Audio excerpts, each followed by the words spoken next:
धस जाए ये धरती या चटक जाए आकाश, न्याय के हाथों होकर रहेगा न्याय का सर्वनाश। आ रहा हूं न्याय के 2 पैरों से अन्याय के 10 सर कुचलने, आ रहा हूं अधर्म का विध्वंस करने।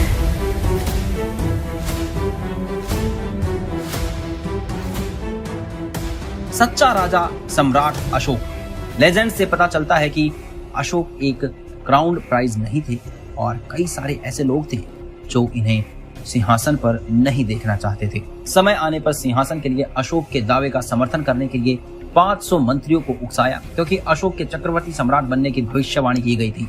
कुछ समय बाद तक्षशिला ने फिर से विद्रोह किया और बिंदुसार ने विद्रोह को रोकने के लिए सुसीमा को भेजा। कुछ ही समय बाद बिंदुसार बीमार पड़ गए और वो कभी भी दम तोड़ सकते थे। विद्रोह को दबाने में असफल होने के कारण सुसीमा अभी भी तक्षशिला में ही था। बिंदुसार ने उन्हें राजधानी में वापस बुला लिया और अशोक को तक्षशिला जाने के लिए कहा। हालांकि मंत्रियों ने उन्हें बताया कि अशोक बीमार थे और उन्होंने सुझाव दिया कि वो तक्षशिला में सुसीमा के लौटने तक अस्थायी रूप से अशोक को सिंहासन पर बैठा दें।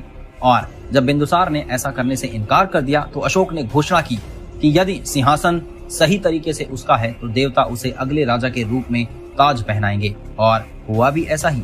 उस समय बिंदुसार की मृत्यु हो गई और अशोक का अधिकार पृथ्वी के ऊपर स्थित यक्ष क्षेत्र और पृथ्वी के नीचे स्थित नागा क्षेत्र सहित पूरी दुनिया तक फैल गया।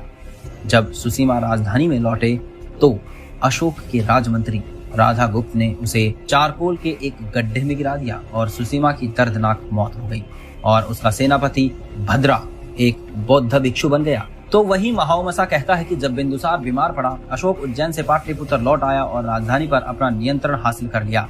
और अपने पिता की मृत्यु के बाद अशोक ने अपने सबसे बड़े भाई की हत्या कर दी और सिंहासन पर बैठा था।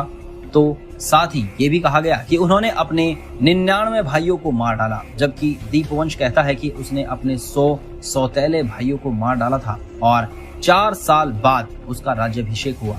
जबकि काफी सारे एक्सपर्ट्स इस बात को नहीं मानते हैं, क्योंकि अशोक का राजा बनना तो तय था, क्योंकि भविष्यवाणी के हिसाब से वही एक सच्चे और नेक राजा थे।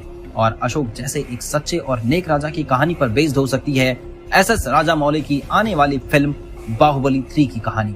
तो आपको क्या लगता है, कैसी होगी उनकी ये आने वाली फिल्म? हमें कमेंट्स करके जरूर बताइएगा। धन्यवाद।